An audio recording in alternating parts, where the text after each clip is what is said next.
गेलै सावन महीना नहीं छै कोनो गम हो। आबि गेलै सावन महीना नहीं छै कोनो गम हो। देवा घर एबा बाबा मारा के चिलम हो। देवा घर एबा बाबा मारा के चिलम हो। कामरा उठा के बनबा हम सुपर बम हो। कामरा उठा के बनबा हम सुपर बम हो।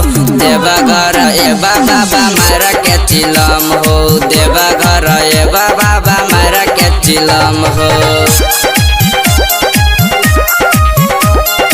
अभी आप सुन रहे हैं लक्ष्मण राज के आवाज में।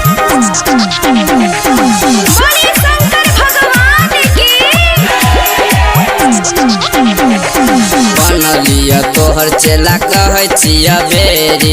चाहे बाबा कहते हो लोग गजेरी।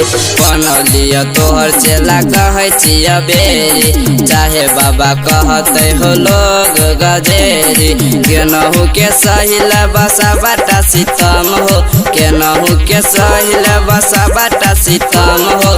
देवा घर एबा बाबा मारा के चिलम हो। देवा घर एबा बाबा मारा के चिलम हो।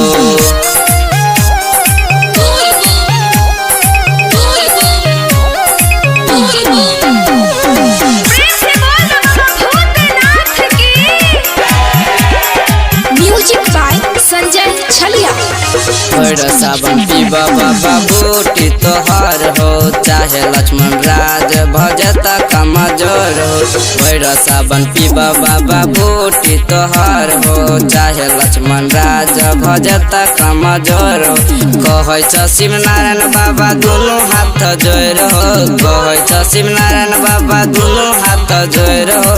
देवा घर एबा बाबा मारा के चिलम हो। देवा घर एबा बाबा मारा के चिलम हो। हमारा न छोयन बाबा दिह आशीर्वाद हो। हमारा न छोयन बाबा दिह आशीर्वाद हो। देवा घर एबा बाबा मारा के चिलम हो। देवा घर एबा बाबा मारा के चिलम हो। Mahamaya recording studio Nirmali.